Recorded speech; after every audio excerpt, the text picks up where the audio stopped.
आज आपका जन्मदिन है और दिल भर भर के आपकी याद आ रही है। जब मुझे पढ़ाई में कुछ समझ नहीं आता था तो आपको ही थी जो हर बार बैठते मुझे समझाती थी। आपकी शादी के बाद घर तो वही रहा पर घर जैसा वो एहसास थोड़ा दूसरा हो गया। आज जब आप दुआ नहीं आपकी सारी यादें मेरा प्यार और जन्मदिन की बहुत शुभकामनाएं मेरी सबसे प्यारी।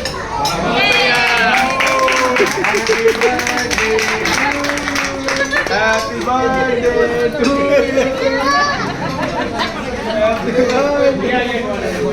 ये देखिए कैसे अटैक चल रहा है। ये नाखून खा रहा है, इसको खाना खिलाओ।